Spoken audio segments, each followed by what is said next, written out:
IMF accountability from a different lens, right? We have principally been speaking, although allusions have been made to linkages here, but we've been principally speaking today so far about the lack of accountability and the democratic governance deficits at the IMF vis-a-vis its member states, right? So it's been a very mostly state-centered discussion. But I think as people who know and people who have been working on the IMF, etc., you well know that it's not just the G77, the underrepresented countries that have been fighting for reform at the fund. The reform at the fund and other multilateral institutions has been really driven by civil society groups, by social movements, etc., who actually live with the consequences of those programs. So this session is really focused on trying to address the question of what can we do to build accountability within the IMF to citizens, in particular those most vulnerable. So we have an excellent panel here, and I'll let them introduce themselves, actually. And I'll let Danny Bradlow begin. So for the third time, this is Danny Bradlow from the University of Pretoria. I suppose I should add for this, I've been working on IMF accountability for a long time. And I have a proposal which I'll put on the table. But I want to stress that the more important thing is that we're talking about IMF accountability and coming up with a mechanism to make sure that the one gap in IMF accountability, which as Luiz said, is to citizens, to people who don't have a contractual relationship or are not members of the IMF, is how do we make them accountable, because those are the people who suffer the unintended or intended consequences of IMF operations. So before talking about the proposal, I just want to say when you talk about accountability of international organizations, and particularly one as complicated as the IMF, you have to balance three dynamics that are in tension with each other. The first one is respect for the sovereignty of member states. And as we've heard today, and as all of us who come from the global south know, sovereignty is probably the only protection we have in many ways against, as weak as it is, as that we have against the global north interfering in domestic affairs at home. So that's dynamic number one.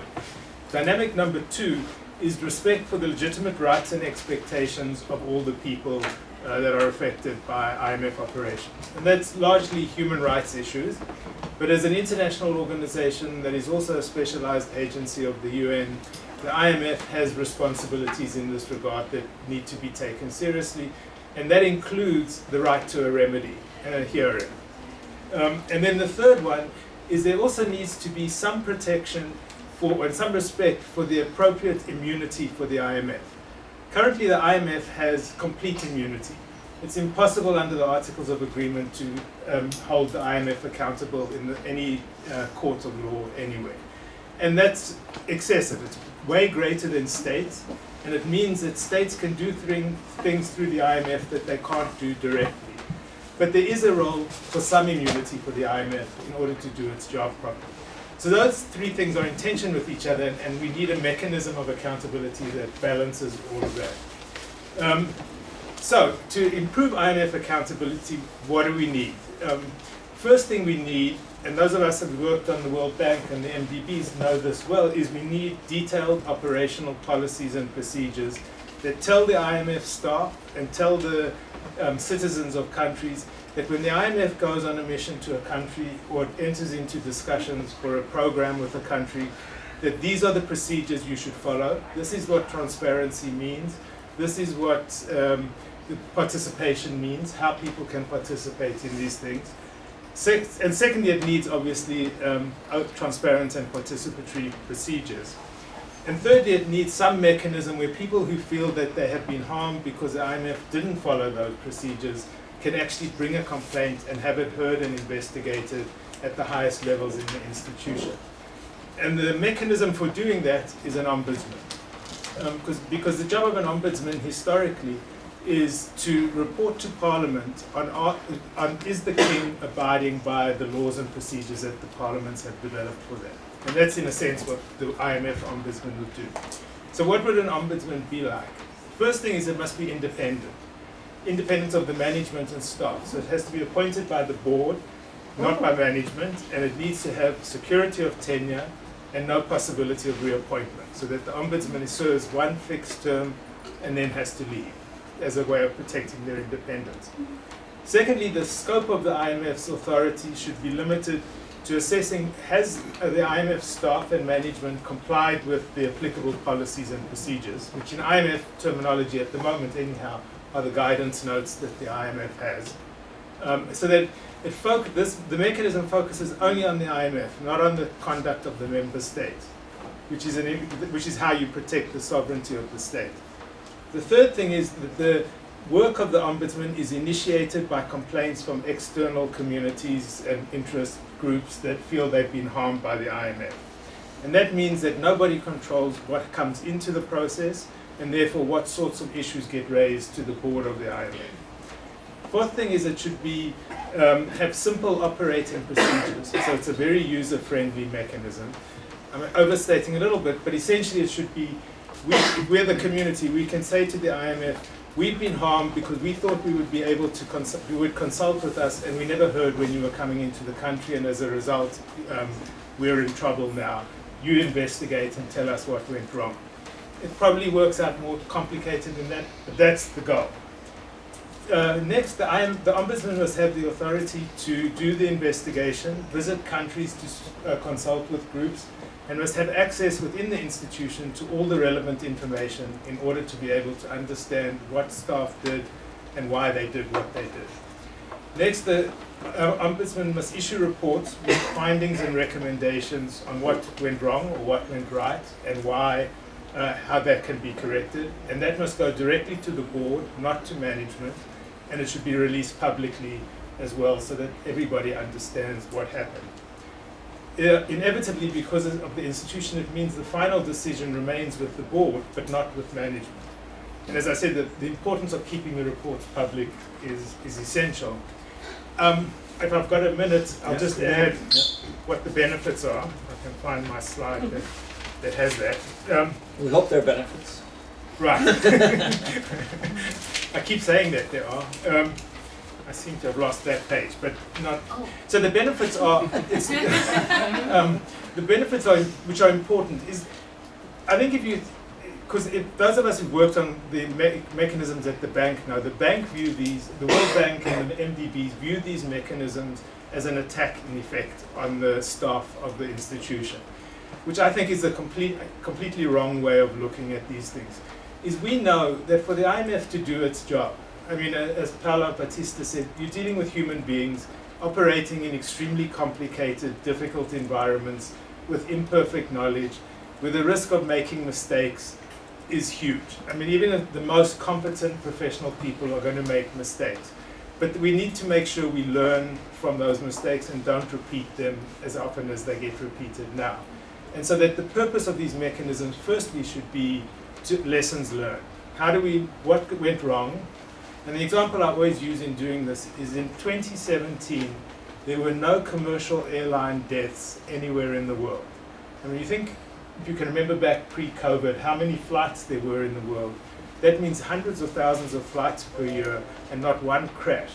Now, there are obviously many reasons for that, but one of the reasons is that the culture in the air traffic controller industry is that if someone makes a mistake, they own up to making the mistake. Everybody sits down and says, what went wrong?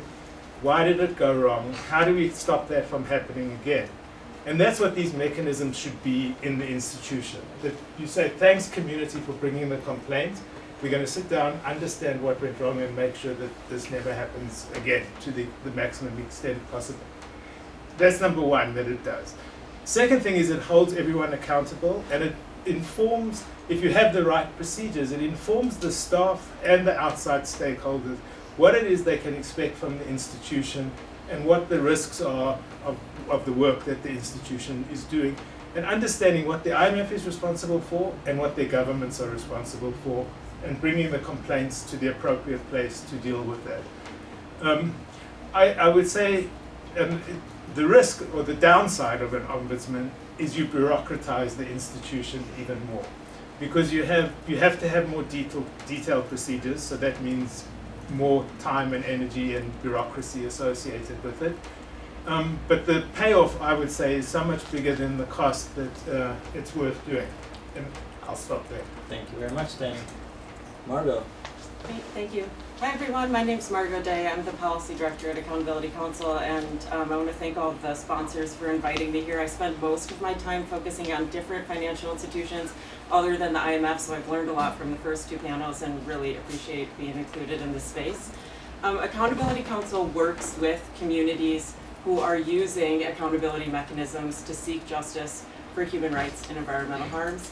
And from those cases where we're working alongside communities, we've learned lessons as to what works in IAMs or accountability mechanisms and what doesn't. So we also advocate to financial institutions to either improve their existing accountability mechanisms or create new ones, like with the IMF. And we're passionate about this because when accountability mechanisms are effective, they can really provide transformative change for communities if they're working well. And as Danny said, communities who are living near or working at investment sites or impacted by IMF policies really bear the most risk when they go wrong, and typically are given like the least voice in the development of those policies and practices in the first place. And so they deserve a channel for accountability. At many other institutions, it's difficult to litigate. It's difficult to go to the media. The IMF in particular, as Danny said, makes that short of impossible with litigation options. And so really they are lacking accountability channels, and this type of ombudsperson or an accountability mechanism is so necessary. So I thought maybe I would provide an example of, just to make it concrete for anyone here who doesn't think about accountability mechanisms day in and day out, like what a kind of success case can look like. Every success through these mechanisms is a qualified success. It never works perfectly, but there can be, again, transformative change for communities. So we've worked with communities in Haiti. In 2010, there was an earthquake in Haiti, and as a result, there was a flood of financing going in afterwards. So the Inter-American Development Bank, USAID, Clinton Foundation, companies, etc., are pouring money into Haiti as development relief and responding to the disaster. And one of the projects that they designed and invested in was creating an industrial park, basically a garment factory where you see a bunch of the clothes in like Walmart or Victoria's Secret or Old Navy. And when they decided where to build this, they built it in Northwest Haiti on some of the most fertile land, and the farmers working and living on that land were essentially given 24 hours notice that they were losing their homes and losing access to their livelihoods. And so they went from being food secure to food insecure, essentially overnight. And they tried to go to the offices in Haiti themselves. They tried to go directly to management. They tried to raise these issues, and ultimately were turned down, ignored, and therefore went to the accountability mechanism that's attached to the Inter-American Development Bank. And the process was the communities, the government of Haiti, the Inter-American Development Bank, the clients got together and had a mediated dispute, so the communities were able to say, this is what we need for remedy. So Danny talked about this idea that an ombudsperson can be a compliance channel. It could also create space for people to come to the table and have a negotiated, a mediation, and for communities to have a voice in the solution when something's harmed them. And as a result, there's been communities that have received replacement land, have gotten jobs at the industrial park, have been given training so they can go and do a different vocation, offered school supplies so their kids can still go to school, etc. Like really concrete remedy was able to come from this process.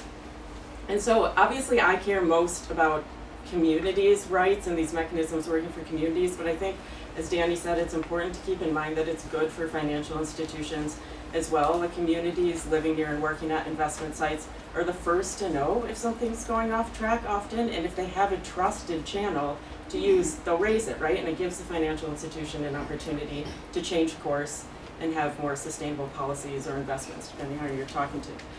And so when I'm trying to convince other financial institutions that don't have accountability mechanisms to create them, like USAID, commercial banks, Chinese policy banks, multinational companies, impact investors, etc., I'm trying to make that business case to them, and I wanted to maybe highlight a few questions that I hear from all of them, no matter what type of institution they are, because I'd be curious if maybe it resonates in the IMF context.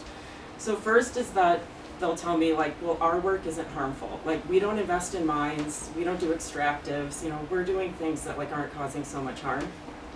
And the response to that is, if we look at the existing complaints to mechanisms, there's been 1,614 to the existing accountability mechanisms. We're seeing complaints about regulatory development, agribusiness, community capacity and development, conservation projects, projects that are like, we're gonna protect the environment, actually causing environmental harm, things that, in addition to infrastructure, energy, or extractives, we're seeing complaints about these other things, so we can show that there is some risk, and we can use those as case examples. And if you're able to then convince an institution that maybe they have some risk, they do want to know like what types of claims can we expect. And the number one thing complained about to the existing accountability mechanisms is inadequate consultation and disclosure or due diligence, like Danny said. So the number one thing complained is like, no one ever told us, no one ever asked us, right? And so they're able to use these mechanisms to raise that. But in addition, we've seen like almost 400 complaints about displacement, 300 about environmental damage, almost 300 about community health and safety harms, and then like 275 about loss of livelihoods, right? So we can be really concrete of what we're seeing in other space and say that could translate over into your work.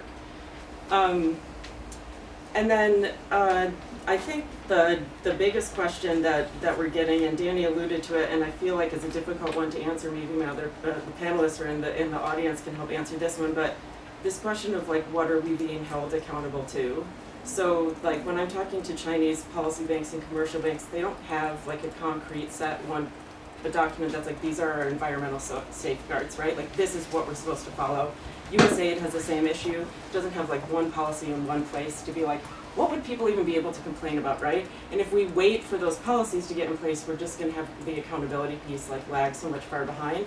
So our answer to them, to impact investors, commercial banks, etc., is to put a channel in place and have it underpinned with international human rights law and international conventions as a starting place, and build your policies out at the same time. But it is a conundrum that I think we just need to confront and be honest about, that if it's unclear what we're held accountable to, it's hard to have a predictable process for the IMF, sure, but also for communities to know, like, why would I access this, what's the point of it, and what are the claims that I can even bring.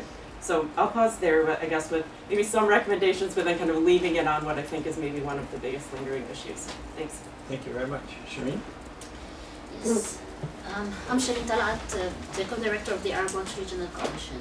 And actually I want to speak from the perspective of a citizen from a country of operation, and why this can be important for us. Obviously, you know all why. But we understand that, for example, after 2011, the Arabic Spring, the revolution in Tunisia, Egypt, the movements around, was also a part of, I can say, the beginning of changing the discourse of the IMF. They started to speak about equality, gender, and we all know who is following this. They are having new policies on gender, etc., etc. So I don't think that having this kind of mechanism is something that cannot be done. I believe it can, because putting in mind, especially nowadays under this pulley crisis, they also need. I mean, like I'm speaking at least about what we slightly heard from around the annual meetings.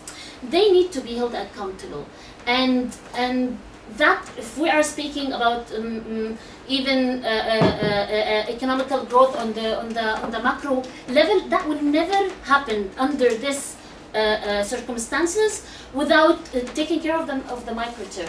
So I think to be able to have this kind of mechanism is not that far from happening. It needs of course a political will, and it needs many policies to be developed.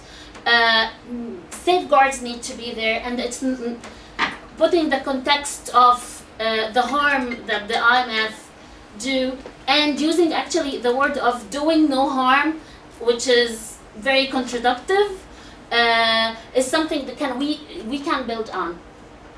So I know that the ILO, for example, have safeguards, but the safeguards is different, but a frame is there at least. And I know that also Danny's a suggestion or a project has also a framework to be followed.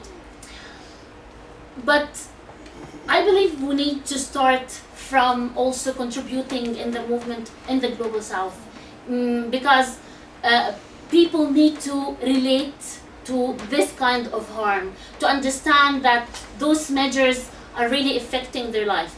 And I have a sad story. Maybe we are not going to start with this extreme, but it has to be there. During the COVID, there were many journalists and doctors were arrested because they were speaking about the fast track, the rapid fund, all the money that a country, okay, Egypt, I can say that out loud here, was receiving. But they were, as I said before, they were facing trials, detention, because they were saying so. And we started to lobby around to get people outside of the jail, and we had many meetings, actually 3 meetings, with the chief mission in Egypt and part of the management in the headquarters, and the response was really bad, really bad. But that, with a lot of pity and a lot of sorry of what is happening, and which is, we really don't need your sorriness, we need some actions. But on the other side, inside the World Bank, we will able, because they have this commitment, it's a lousy commitment, but at least they have something to build on. So this kind of action is I believe we can build on. They don't need any more social unrest.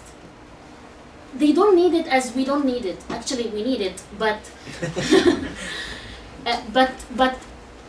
who يعني in this room doesn't want to have a very nice, quiet life, to be able to enjoy it?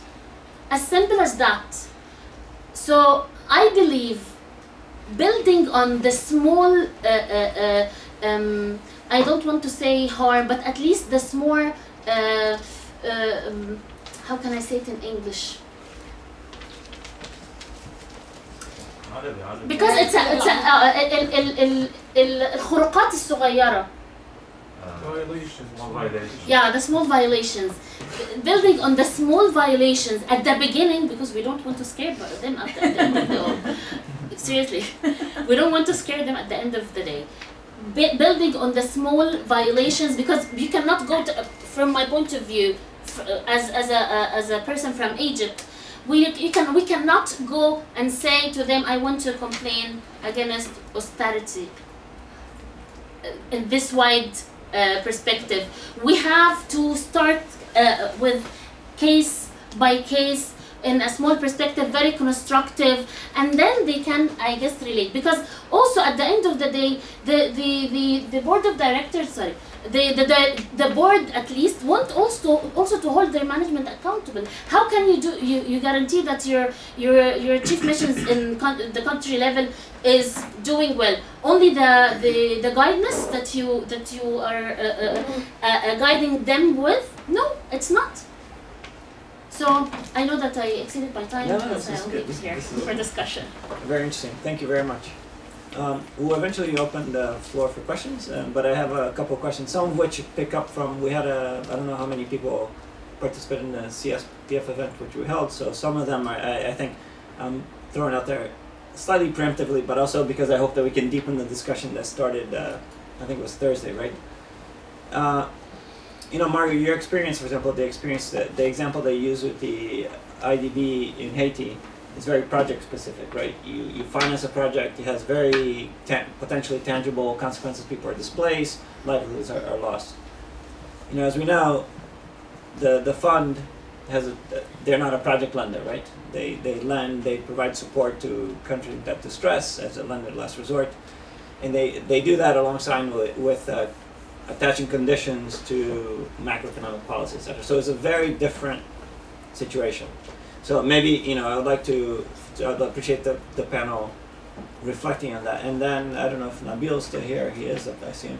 He asked a very good question the other day, not surprising, of course, but which was, you know, so you have this accountability mechanism, but the IMF is embedded in a ideological or I would say ossified or economic orthodoxy in terms of its policy formulation. So you could have a situation where could you have a situation where all the policies are followed, harms are done, because the policies themselves are not adequate. So to what extent, if any, does the establishment of this mechanism allow us to impact that dynamic, I guess. So I'll leave that question, and then for you, Shireen, I have a question. So, and I take your point about needing to be strategic and tactic, and for example, what do we do about the proposal from Margot to underpin this in the human rights framework? There's one way to end discussions with the fund is to say, let's talk again. We talk about human rights, and so speaking tactically, and this brings my question to you, Shireen, and I understand your point. However, if this thing works, it should be driven by communities, right? So what if a community, I don't know, in a country whose health services have been decimated by fiscal consolidation, raise their hand and say, actually, you know what, I don't think I appreciate this, I've been harmed, but I want to bring a case. So, so those are some questions, and I don't have any, those are open to the table if you want to take them. Go ahead. Okay, I'll just start with that piece about the difference between defining who is directly affected. Like at the existing accountability mechanisms, the eligibility criteria across them are different, but what they have in common is they tend to limit complaints to people who can say, like, this project directly affected me, or representative of that person, right? So they try to narrow the eligibility in that way. But one thing I think that we can watch, it's still kind of untested, but an opportunity we see, for example, that exists at the accountability mechanism of the European, the EBRD, is that and at the Green Climate Fund, is that there's opportunities to bring complaints around what they're calling global public goods. So someone can say that, like, pollution, generally something contributed to climate change affects me, and so I have standing to be able to bring a complaint, right? So they're untested, they're kind of unproven, but we're starting to see accountability mechanisms move into that space of a broader understanding of who is affected by a project or a policy or something bigger, and I think that might be a space that we can watch as we're thinking about how to translate lessons from the existing space into something like the IMF. A couple of things on that. I mean, the distinction between a project lender and a program lender is an important distinction. But the MDBs do development policy loans, and they used to do structural adjustment loans in the earlier days. And in principle, well, technically, complaints can be brought about them, but they haven't been brought very often. I mean, as I mentioned on Thursday, I have a vague recollection that in the early days, in one of the Argentinian debt restructurings and the World Bank structural adjustment loan, a complaint was brought against that program, against a specific aspect of the program where funding was cut for a particular program. And it never got to a decision because the government reversed its decision, and so people felt they'd won and it withdrew.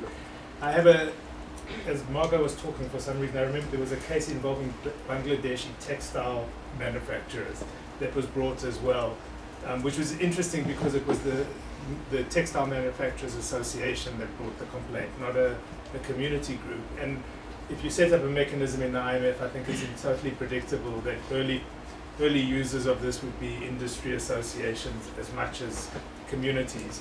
But that might not be all bad in terms of, as Shireen said, getting the credibility of the institution established. So I'd say that first on that. I'd say the second thing is, one of the most important impacts of creating an ombudsperson, I should keep saying that, that's bad of me, but of creating an ombudsperson is to change the culture of an institution.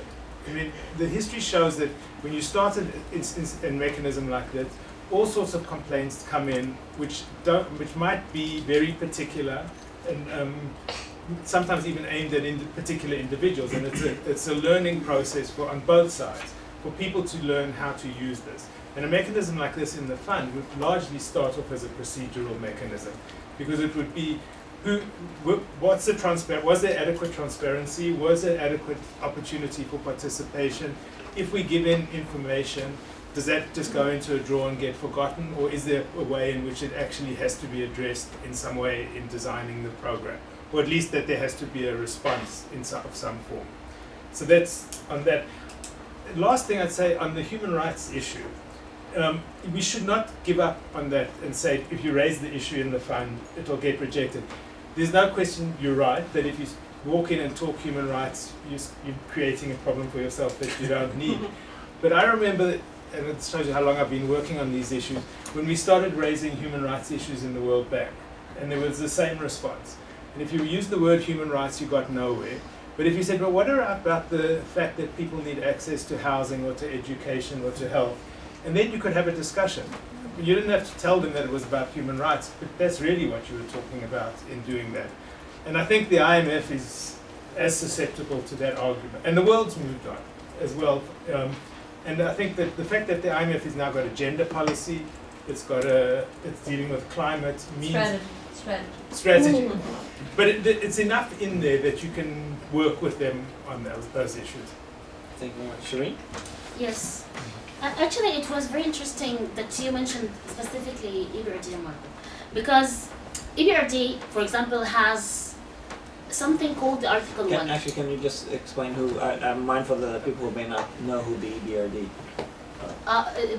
The EBRD is the European Bank for Reconstruction and Development, and as any MTP, it has its own policies, its own safeguards, but specifically the EBRD has the Article 1. The Article 1 is democracy and human rights.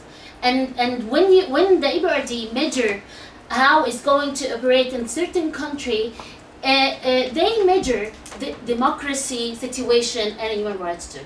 So, and then they decide to go for something called more for more, less for less. And I guess it's not, it can be something that the fund can follow, because at the end of the day, to be realistic, the fund has conditionality. The fund has conditionalities, they put conditions, I don't want to legitimize conditionalities too, but I want to build on what we have to be realistic, what we have on the ground. When they have the conditions for each program, they ask to reform laws, they ask to impose many cuts, so they can actually ask for democracy too. This is a part, and I don't want, of course, I don't want anyone to impose anything to my country, but at least you are an institution, you are a financial institution that I can go. I go with your measures and conditions after all. The second thing, when you were saying, Luiz, that what if people want to complain about the health, the austerity in health sectors? Of course, it is doable, but it is something that, if we have an ombudsman, of course, but it's something that is also our responsibility to be able, because it's not a development project. It is wider than this, so it's a responsibility for us to contribute on the movement on the ground, to understand the frameworks that and what is actually the fund do their life to their life, to understand what is austerity at the first place, because people really cannot relate this term to what they are suffering on the ground on a daily basis. So it's part of our work is to contribute on the movement on the ground. Again, speaking about the reform of the system, the structure system, the governance system of the IMF, I believe we cannot only start to have this ombudsman as an issue to argue or to advocate for without speaking about the whole governance system. It's too related, and I believe an achievement here can be an achievement there. Thank you. Thank you very much. I just want to one last question for the panel before opening up to the floor. One of the things that, actually, Margot, you mentioned this in your introduction, that you've been working with institutions who's on the development of policies, right? And you say this can, and this is something again that was brought up last Thursday, that this can be extremely time-consuming, people were asking on Thursday, so what do we do? Do we wait, 5 years, 7 years, 10 years until the fund has all the policies in place before we can develop a mechanism that's framed or anchored on its policies? So maybe it would be good to discuss that issue a bit. And maybe also, Margaret, so I know Danny has very specific ideas about this, but maybe, Margaret, you can speak about your experiences in engaging those initial conversations.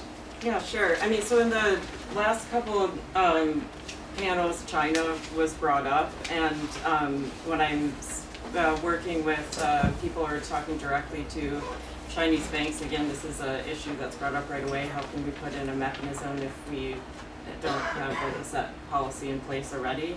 And basically what the Chinese Banking and Regulatory Commission decided in June of this year is that it was going to mandate all of its commercial banks and its policy banks to set up a mechanism within the next year, whether or not they have a policy in place or not, right? Now, it remains to be seen whether that's going to happen, what the implementation is going to look like, are they even going to work? So I'm not here saying that this is like a really rosy picture, but the point is we are seeing some other institutions, including the policy banks of China, being asked to do this. And so I think, IMF hopefully is becoming more and more of an outlier here, right? Like in that excuse maybe can be less and less effective as we see other institutions basically being forced through regulators to move forward ahead of that policy piece. Can I just add something? Of course. Two things. One is the IMF is the only major multilateral financial institution that doesn't have any kind of an accountability mechanism now, which is a glaring exception, really. The second thing is the IMF now has guidance notes which does say there should be consultations, encouraging staff to do consultations, to have some sort of transparent, they are big on transparency. The amount of information coming out of the IMF has gone up exponentially over time. So there are some policies, they're very vague, they're not mandatory, but they're enough there that you can start raising, if there were a mechanism that you could start raising complaints. And if you look at the development banks, when they got their mechanisms, their policies were nothing like what they are now. They've had to adjust over time as they've learned how to do these things. And the shock to the IMF would be that when a complaint was brought and they got investigated, and one of the findings, I'm obviously speculating, but one of the findings is that how can we expect staff to comply with something if we don't give them proper guidance? And then that's the beginning of a cultural change in the institution that starts leading to something that's a lot more transparent. I don't want to suggest that this is as Margot said, anytime there's a victory, it's a qualified victory. Then it's never going to be perfect, but it's a long way from where we are now. And the last thing I'd add on that is, even if we got a court, a truly independent court, we would never win every case in the court either. So that losing sometimes is just part of the process. And sometimes you lose, but you gain something from the loss as well. So. Shireen, do you have any thoughts on any of those questions? Actually, we're on the same questions, but Okay. I just want to say, because our colleagues in the panel before, Karim specifically, was saying that having some types of these reforms can under the very democratic regimes that we are living under can has different can have different aspects, but I want to say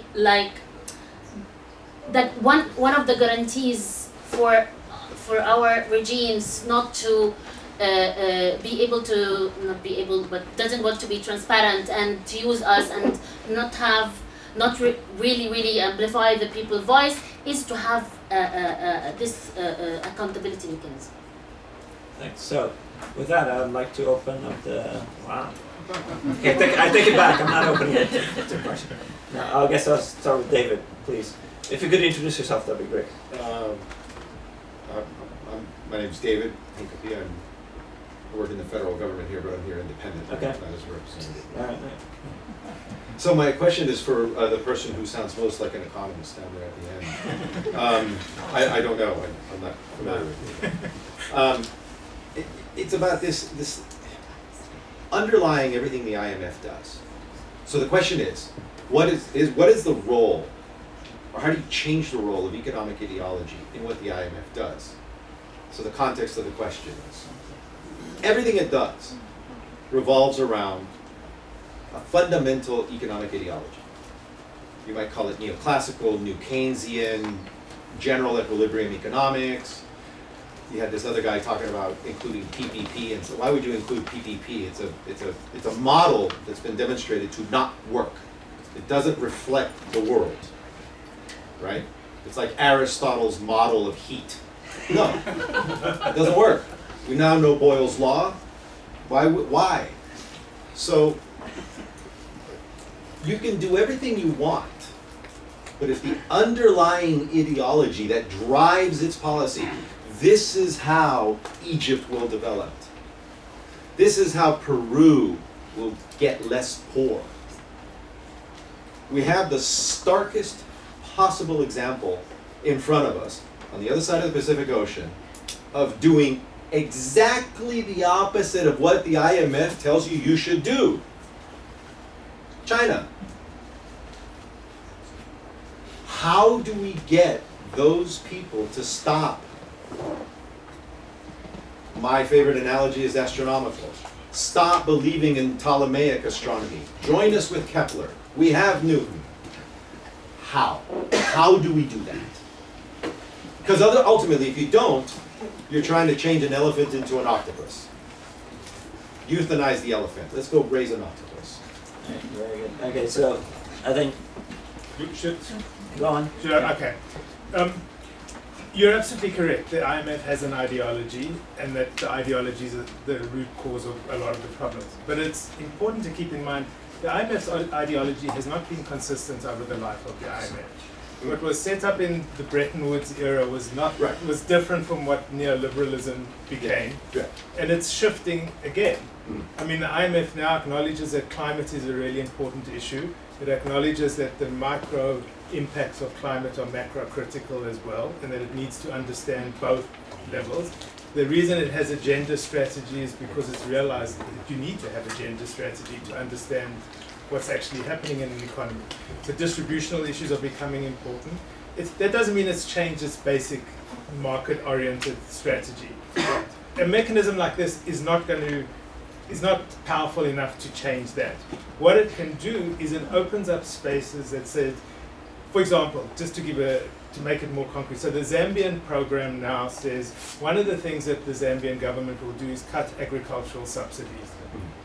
Agricultural subsidies, because the majority of subsistence farmers in Zambia are women, will disproportionately affect women rather than men. That has an impact on access to health, to education for family budgets. The IMF hasn't taken that into account. If there were a mechanism that allowed some women's group in Zambia or some civil society group in Zambia to say, hang on a second, you didn't do your due diligence properly. You never thought through what the impact of what you're doing. It wasn't your intention to harm women and families more than men or the community generally, but because you didn't have a proper consultation process, didn't do the due diligence properly, you've had this unfortunate effect, and you should change it. But my mathematical model tells me that's more efficient. Sorry, so let's open up the floor for others right. too. Yes, who was it? Mohammed? Sorry. I mean, first of all, I'd like to say that, yes, my name is Mohammed Lutfi. I'm a board member of Arab Watch Coalition. I'd like to say that, yes, the policies at the World Bank have changed, but there is a lot to be done as well. So we should not really be optimistic about that. When it comes to the IMF, I would like to ask again, I totally understand, Daniel, that we need to take into consideration the issue of sovereignty. But how do we solve the dilemma of also that the IMF is also sort of like guarding countries' interest, political and economic interest? Again, I agree with the gentleman here talking about ideology, and this is a problematic issue, especially when we talk to IMF staff, and they would say like, all right, we understand that our policies have impact on development and whatnot, but our role in development is limited, and if you want to talk about development, you should go to the World Bank and other partners of IMF. So I think the issue should start also from not only reforming governance of IMF. I think I might be a bit like really radical by saying that we might need to reconsider or push for the reform of IMF mandate and its principles. And of course we can start by educating our grassroots groups about the role of the IMF currently and how we should change it, because I don't think there is any dialogue happening on the ground at large between IMF and grassroots groups, and because they all understand that if we want to talk about development, we want to talk to the United Nations or the World Bank. So Thank you. I think this is the issue we need to address, is the mandate in addition to governance. Thank you very much for that. I don't know if, I think the question is very similar to the previous question, but I don't know if anyone has any thoughts on, any additional thoughts on it. Should we take some more questions? And then we can wrap it in. Yeah, well, I normally, as chair, I actually don't like to do that. Okay. Because sometimes questions get missed, and then, so I'd rather go sequentially, sorry. I don't know who. Can I add? Yes. Okay. I mean, look, we know that the IMF mandate needs to be changed. We know the system needs to be fundamentally restructured in very profound ways. But we also know that politically that's not going to happen anytime soon, short of a major catastrophe happening. And as Adam Tooze was saying, I mean, the Bretton Woods happened in the wake of the worst world war that the world had seen to that point. You know, I hope we don't have to go through that again. But until we get that, the best we can do, this is, and I'm unapologetic that this is a reformist move designed to make spaces where we can open up dialogues and start a process that hopefully can lead to more change over time. And I think if you look at the records of the IAMs, they've had partial success in doing it. I don't want to oversell it, but they've done better than most other efforts at reform in the institutions. And that's what we'd be starting with the IMF. I mean, as I said earlier, you know, the IMF is, and as Patricia said in the first session, it's not the powerful institution it was before. The real powerful institutions are the central banks. Getting to them is a lot harder than getting to the IMF. And if we can open up this discussion, then we're creating new avenues.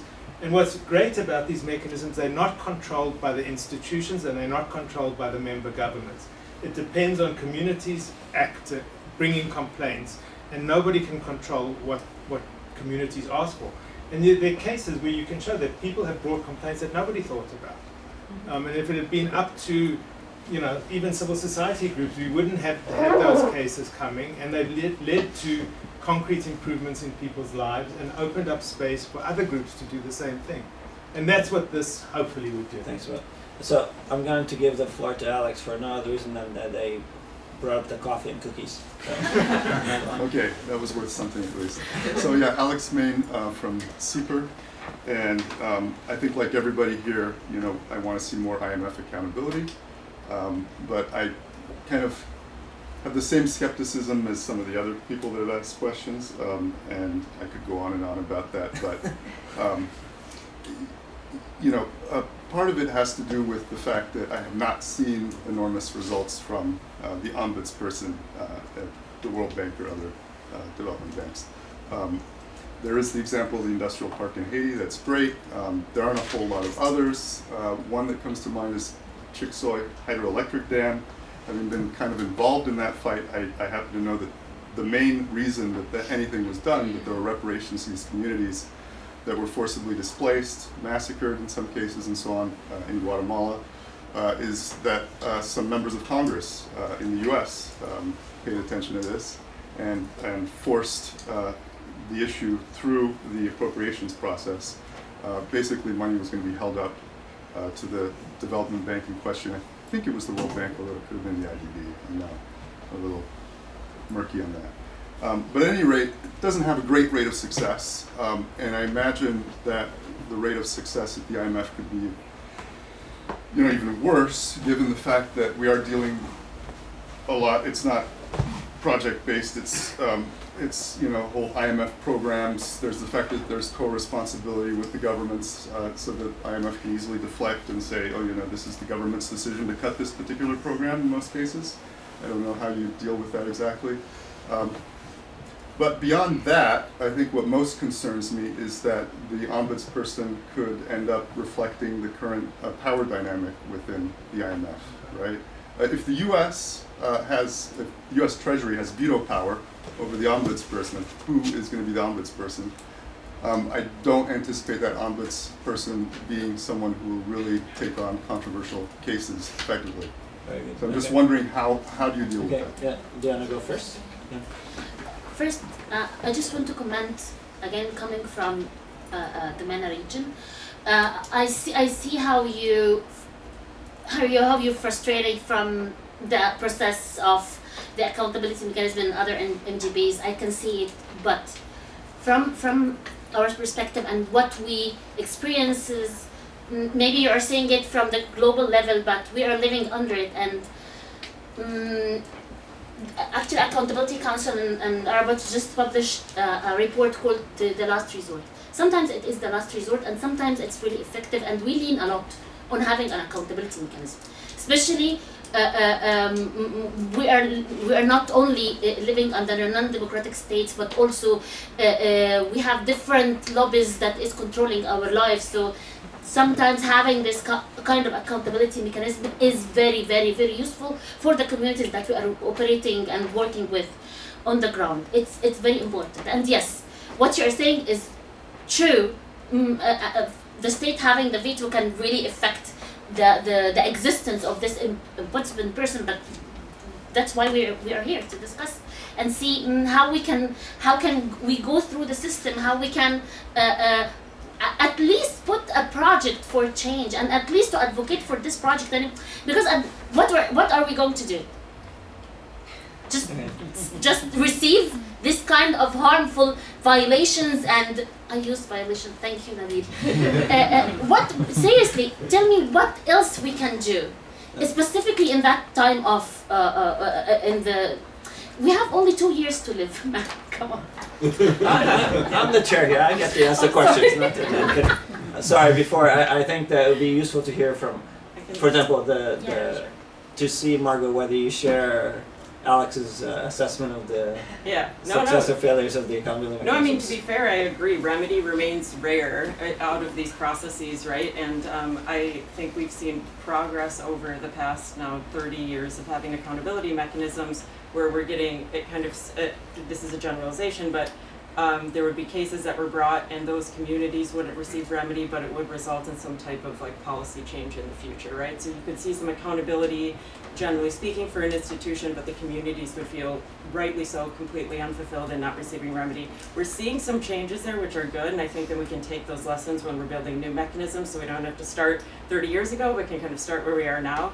And this is getting into the details, but kind of to address some of that, it's going to come down to like the mandate of this ombudsperson, if it comes into existence, and how much independence that person or that office has to decide what's eligible and how to go forward. And like we would need to really make sure that those procedures limit the ability then of people to say, you know, we get to object and we don't let a process go forward, right? And we've had all those fights at the multilateral development banks now. We're getting less and less kind of oversight and intervention from boards. It still happens, but we've got better protections in place. So I think if we start with those learnings and then like hopefully the IMF can kind of move this process forward, optimistically.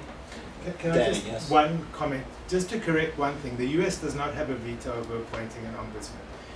This would be a board decision, and on normal operational board decisions, the US does not have a veto. So it would be the US is obviously a powerful voice, but it doesn't have a veto. And if other countries decided they wanted X to be the person, they could override the US decision.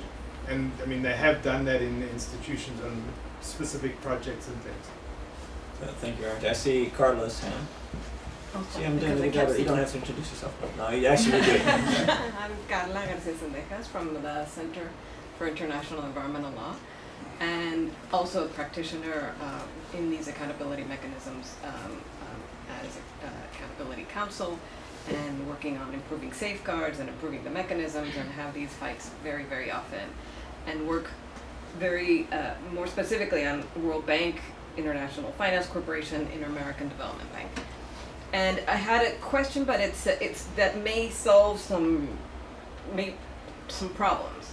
On the development policy finance that Luis, I know you're very worried about that aspect.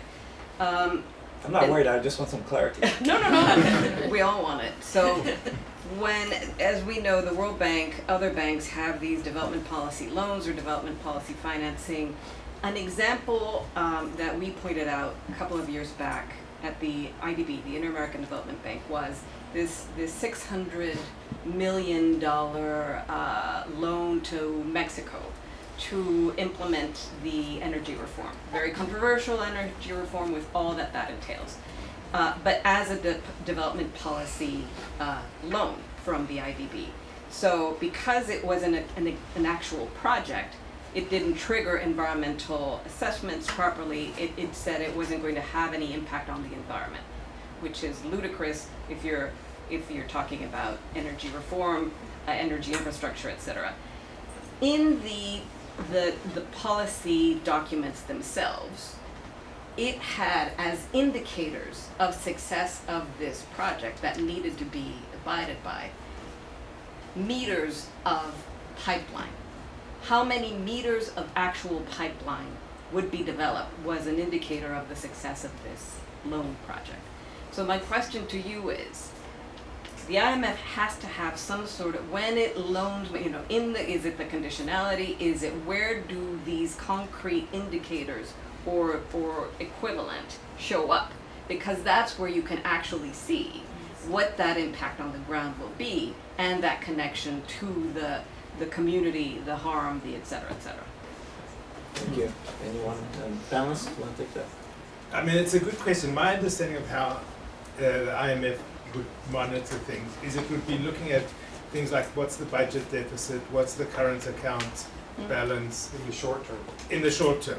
And it's until now been a short to medium term lender. Now with the Resilience and Sustainability Trust, it's moving into 20-year loans. It's having to deal with, it's going to have to answer some of these questions. I don't believe, but I don't know, that they've actually thought all this through. And I mean, those are the sorts of issues we could start raising is, what are you say this is going to lead to the country, if it just goes through this horrible austerity for the next year, it'll come out and all sorts of wonderful things will happen. How do you know that? What are the indicators that you're looking at? You say you're responsible for climate. Are you sure it's going to come out with a better climate strategy or a worse climate strategy? But I mean, that's, at the moment, it's these macroeconomic variables that it would look at. Yes? So I'm James Gedi. I teach at Loyola Chicago, and I'm with the Africa Sovereign Justice Network. So, Am I speaking up a little bit? yeah. So then I want to push you on your. I completely agree with the pragmatic point. That maybe to get this mechanism through, we have to talk like the IMF. But why not human rights as a framework, explicitly, as opposed to the operational policies and principles of the IMF? Those will, at least from my perspective, just entrench what the IMF is already doing, what Shirin is worried about, without any independent criteria, which we have developed in the, from the Second World War with the UN human rights system, but the Bretton Woods institutions have remained bifurcated from that system. And in fact, I think you offer too much of an optimistic assessment of what has gone on in the bank. Every time some UN special rapporteur writes to the bank about a project like Burundi coffee privatization, the legal department of the IMF sounds like the legal department of the World Bank in 1969 defending apartheid based on a non-political mandate. So I have no optimism that Danny's very well intended will not confront this, this same old debates, and so why not just go for the whole thing and not for the half measure? So, I agree with you. I mean, we're going to confront many of the same arguments. I can tell you in the World Bank context, when you go to the board now, you hear the exact same arguments you heard 30 years ago. because they're new board members, so they haven't learned the lessons from the past. And I agree with you that human rights is really important and should be incorporated in this in some way. But I think we also have to recognize some of the deficiencies of human rights. And as I said the other day, is if the IMF said to a country, okay, we agree with you, we're going to do a human rights sensitive conditionality when we give you money. We're going to give you 100 million to invest in your country in a human rights sensitive way. Could any of us here tell the government, should you put that money into the health budget, the education budget, the housing budget? How should you divide it up? Yes. You can tell them that. The answer is yes, all of them. But it's 100 million. Where do you put it? Start somewhere. All of them. Well, all of them. Divide it up. Divide it. I mean, yes. The answer is yes. Should I put But it maybe- here? Yes. Okay. I mean, I'm not sure that you're correct. I think that's I'm part not of sure the problem. either, I but it's think better this than is- what's been done. But this is the debate that's been going on in the World Bank and in the business community now for 30 years, and nobody knows the answer to these things. And so nobody has tried. No, that's not true always. It's a debate that we don't know, and I agree with you. The answer is yes. Try it, and we might fail, but we shouldn't pretend that human rights is going to give you the answer. Human rights law says all human rights are co-equal and interdependent. If you've got 100 million and you have to make choices, they're not co-equal and independent, almost by definition. So you have to think that through. And I think until we know that, we have to leave the system with the flexibility, and that's part of why I say the lessons learned, because we can learn lessons from the failures of the IMF, and if we're lucky, some of the successes along the way, which, I mean, I don't want to hold my breath about that, but maybe. I don't know if Shreen, you seems like you're very eager to speak, so go on. Sorry. Actually, thinking deeply about that, I don't really agree with this, Danny, because at the end of the day, our countries, us countries of oppression, we're not stupid. We also can understand and determine what we need, and of course I'm speaking if we have to transparency, a democratic state, etc. But with that in mind, we're not stupid. We know what we need. We know where to put our money if needed, in education and health, etc. So it's not a claim that the fund, for example, can say. And let's not get ashamed of the human rights language, because it is human rights and we're human, and we actually need to start to amplify and actually disseminate this discourse of human rights when we are speaking with the IMF. At the end of the day, they are starting to use our language, and this is a fact. So, building in this fact, pragmatically, we have to use more human rights language when we are specifically when we are speaking about an accountability mechanism. Human rights need to be there always. Thank you very much. Sorry, anything, Rick? I'm Rick Rowden, American University. Margaret, my question for you is I think what some people have been trying to say one way or another is that IMF policies, fiscal policy, monetary policy, it's going to have an impact across the whole economy. Very different from the project lending by the MDB. So it's not going to affect any one community, it's going to affect the whole country, basically. Yeah. So how do you see somebody bringing a complaint in that context? Yeah. And Danny, just your thoughts on this, some of the interesting work, I'm sure you're familiar with James Heitz and Radhika Balakrishnan and their work on MAR, maximum available resources for all the countries that have signed on to the International Covenant, right? They do have those reviews. They are ostensibly obligated to be moving in a progressive realization of rights, with maximum available resources.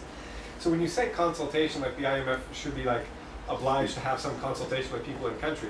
I mean, we all know from PRSP days, if you remember, old timers, those consultations were not on macroeconomic policy alternatives, right? They're the IMF's already decided what they're going to do behind closed doors. They can have a consultation, but they're not going to debate monetary policy, right?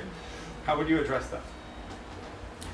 So, I mean, okay, the easy answer to your question is that we would need a broad consultation of affected people to decide what they want this mechanism to look like, and I'm not going to obviously define what's in and what's out, but maybe I can just offer maybe a mechanisms I'm seeing being created now in a totally different space that have thought of this in a different way from the projects, which is the UNDP's issued these like Sustainable Development Goal impact standards that basically requires any investor that's saying it's trying to meet the SDGs to set up a mechanism.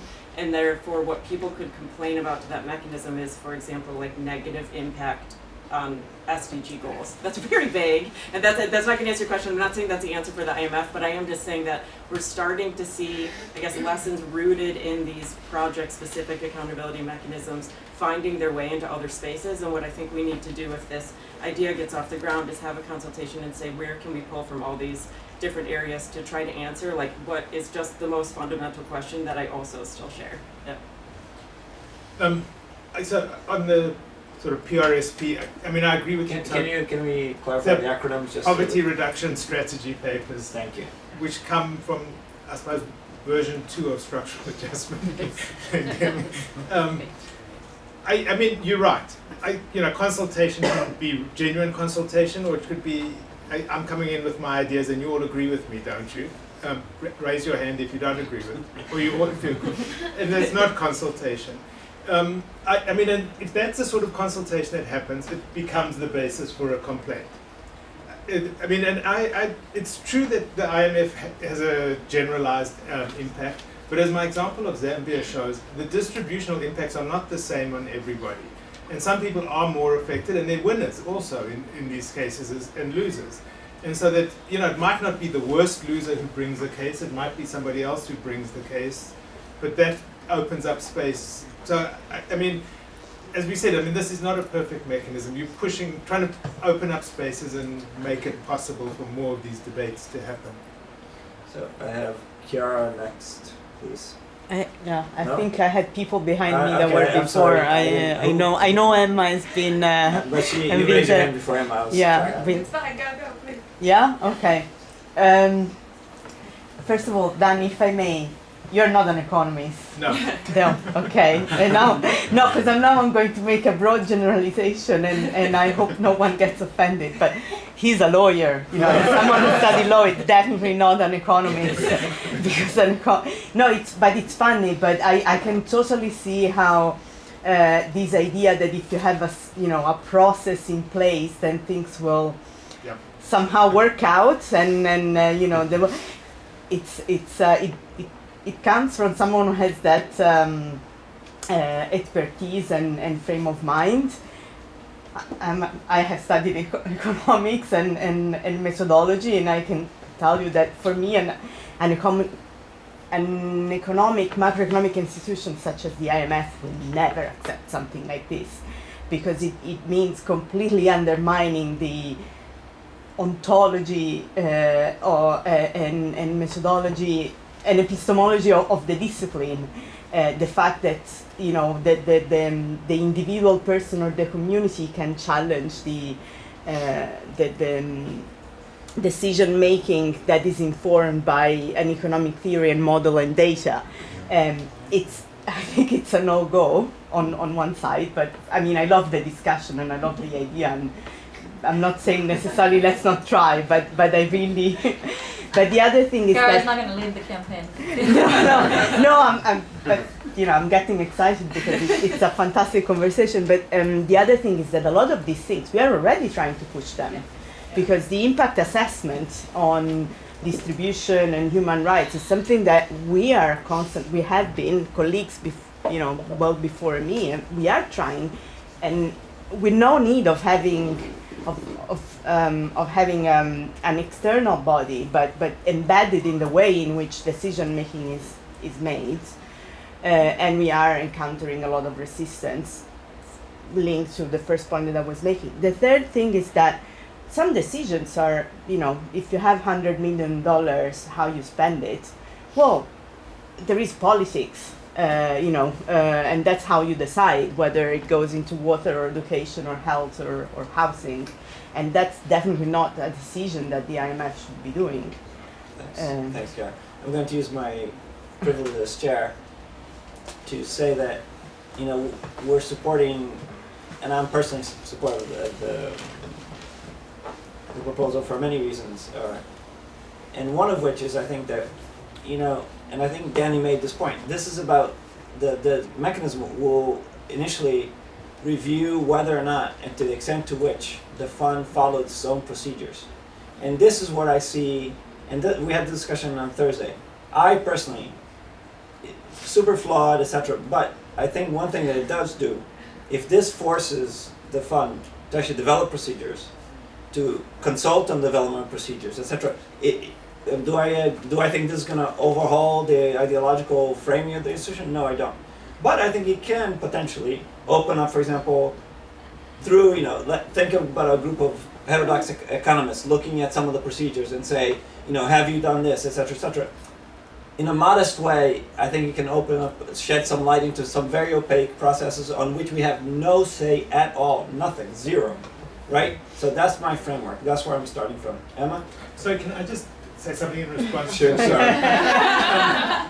So in the interest of total transparency, I do have a degree in economics. Okay, but you seem more a lawyer. But I am a lawyer, and I'm much more of a lawyer than an economist. But I would disagree with you on one thing, is that when we started with the inspection panel at the World Bank, the idea that any international organization would have any kind of mechanism that would allow citizens to bring complaints to an international organization was completely unheard of.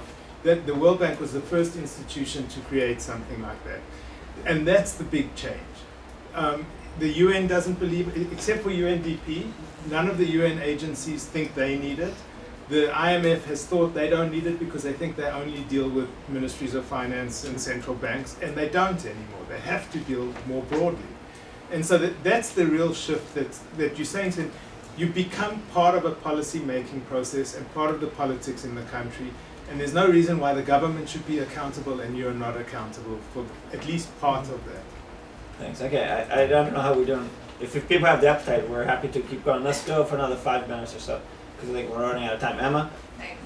Hi everyone, Emma Bergster with Christian Aid. Thanks so much for the discussion. Just to sort of pull on what Chiara was saying, but also Luis, because I don't disagree with you in terms of the norm setting, but I'm interested in the use of the word they would be forced to, because I don't know where that would come from, right? So I'm interested, Danny, in sort of conversation, if you could share anything about conversations you've already had with IMF folks at whatever level in terms of the response. And I appreciate these things take a long time, but just to give a bit of perspective, right? So it's now been 9 years since the IMF started their gender work. And from the very beginning, women's rights organizations and groups have been,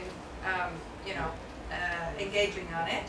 And it's taken, I think it's 6 years for us to get a totally non-binding how-to note. It wasn't even a guidance note. They called it a how-to note, where they, for the first time, as far as I can tell in any IMF documents, that their own policy advice can exacerbate gender inequality, so that there's a harm. They didn't call it a harm, but they called it that. And that maybe staff should, in those cases, consider an alternative policy mix. That took that long. Now, just this year, we got a gender strategy for the first time in the fund.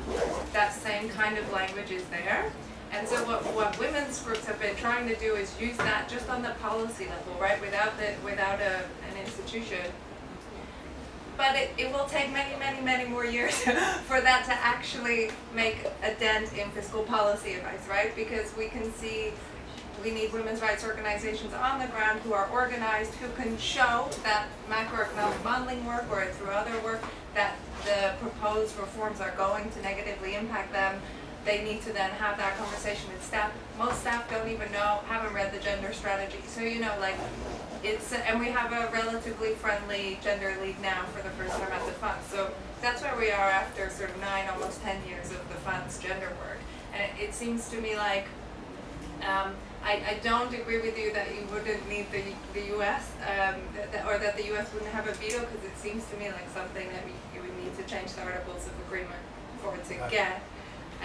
So just very practically speaking, in terms of your how it's been received so far amongst IMF folks, I'd be really interested to know. Thanks. So, I've had ad hoc conversations. So it's in the particular people. I've had the conversation. I can't say that the response from the IMF people is overwhelming, overwhelmingly positive or negative, really. Some of them have said, oh my God, all I can see is thousands of complaints coming into this mechanism. And I can say, I mean, we know from the inspection mechanisms that you don't get thousands of complaints coming in. You know, I mean, for a community group to bring a complaint to the IMF, is the distance from, as I said on Thursday, from Lephalale in South Africa to Washington, D.C. to bring a complaint is so far. People have to be really desperate that they think this is their last resort to bring a complaint. So, you know, just empirically, it's never going to be overwhelming them with complaints. I will say this, you know, the IMF, after the scandal with the Doing Business report and Kristalina Georgieva's involvement in that, appointed an external panel to look at governance issues in the fund. And I met with them to present this idea, and I said, you need policies. That was my first suggestion to them. And what amazed me is they were totally in agreement. They agreed totally on that. They didn't question it. They agreed that they needed them on all these issues. They said it's outside our mandate whether we need an ombudsman or not. But they were open to that idea. They recognized that if you have policies, you have to hold people accountable to that. So I mean, that's not an overwhelming endorsement, but you know, I mean, we know we're at the beginning of a process. We're not far along in this process that we can sort of say there should be a positive response. I mean, if we're lucky, maybe it happens quickly. Yeah, so I'm very conscious of time, but I know that there have been some hands who are waiting. Well, the hands are not waiting. The people whose hands are waiting. So Rose and Nadia, do you want to ask the last two questions? Sure, I'll be really quick. Hi everyone, Rose Salbrig with ActionAid International. And I just wanted to pick on what Emma and Chiara already said. And I just think, you know, the harm is very clear, especially even with fiscal consolidation programs. It is really clear that it is women and marginalized communities that are harmed more than others. So, and there is, you know, avalanches of evidence of this from many colleagues in this room, and not even just, you know, from this year or the last couple of years. This evidence has been mounting and there. So I don't think the problem is around the evidence. And I wanted to ask on some reflection around what we're seeing now, this sort of like the rhetoric being the incorporation of a lot of social and economic progress or SDG terms or human rights terms, but then in reality that's not what we're seeing in the loan documents, it's not what we're seeing in Article 4 advice. So would there be a way of using something like this to at least point out this enormous hypocrisy and to demonstrate that what is being said that's being done is not actually what's being done? So it's not even about addressing the harm that's done, but just getting acknowledgement that what is being said is not what's being done. Thank you. Margot, I saw you. I can just say that in the existing mechanisms that happens all the time, particularly if communities are accompanied by advocates and have some resources to be able to do that research. They're not just saying that you violated like X line in this policy, but they're saying you promised this, here's all your press releases, here's all the things you've said, and bring in that, and a good accountability mechanism or good people at accountability mechanisms will look at that when they're saying like, have you complied, not just with like the letter of what your board has published, but really like what you're promising to do. So there is maybe some, I guess, I hate to use the word precedent, but there's some examples of like these mechanisms being able to be used in that way, and I think then the advantage is it brings it into this transparent place, right? So if this is a transparent ombuds process, then those allegations see the light of day and have some type of public response, so that we have to, people have to justify, like if they're not meeting their rhetoric. Thanks, and then Nadia, I'll give you the last word for this session. Oh, they don't get to respond. No, Hi, I'm Nadia with Oxfam. So I've talked to you about this a few times, Jenny, and I will say that my immediate reaction was a more negative one than it has transformed into over time. And the reason being... We have 27 other workshops planned. But let me just say that I still believe that the framing for this conversation is not a strategic one. I think that the strategic framing needs to start with, we need first of all, it is on those policies, it's on the procedures, and start from there and things flow from there.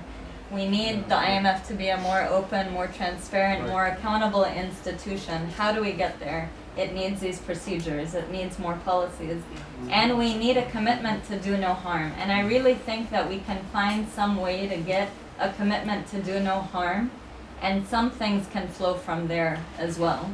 A commitment that staff will do all they can to ensure to avoid harm in operations. Things flow from there. But starting with, I don't think that, because I do take the point that you can't just then wait for years and years and years. And so maybe simultaneously starting with some sort of feedback mechanism at minimum, where communities can come with some sort of, grievances, whatever that might be, not even defining it, so that the IMF can start to see the kinds of voices that are out there. But then there's no necessarily feedback mechanism to those communities. So, but I just want to say, I really feel like starting with why the IMF needs an accountability mechanism, it's hard. Final remarks. So, I think we actually agree. That's why I started off saying we do need policies. Where we disagree is probably on how much detail and how developed the policies have to be before you can develop an accountability mechanism. And I think we can do this. We need to work on them together. An accountability mechanism without policies is flawed, and policies without an accountability mechanism is flawed. So I think that's my response, and we can debate exactly how detailed they have to be. In response to the I forget the name of the person, to Rose. I'm talking about, because I've chaired the Independent Accountability Mechanism at the African Development Bank and did an investigation for the EBRD at one point. And in the interest of complete transparency, I'm now a compliance officer for UNDP's Social and Environmental Compliance Unit. And one of the things is, it's important to remember that the creativity of the people who are on those panels is really important. Because if you've got the right people there, they can make things happen and move they can open up spaces that they can see. You can read the policies and you can see where the elasticities are and how you can expand that to deliver more. That you don't always get what you want because the board has the final say and they can cut things back. But that's important. These are human institutions and the people who in the institutions count. But because I've seen the people in many of these institutions, and I think there've been some really good people who've done some really important things along the way in that. Thank you very much. So with that, we'll close here, and then we have, hopefully, we can surround in an informal discussion about, we've discussed a lot, right? We've identified many challenges. We've also identified challenges that are likely to be dealt with particularly easily. And this is going to require quite a lot of coordination, etc. So I think it's a good opportunity for us to sit around a bit, think about, are there spaces in which we can collaborate collectively? What are people thinking? What are there strategic thoughts? So we hope to use the next 45 minutes, to have a bit of a chat about that. So I'm going to take 2 minutes to myself, and then I'm coming back, and Shireen will lead you on a good path.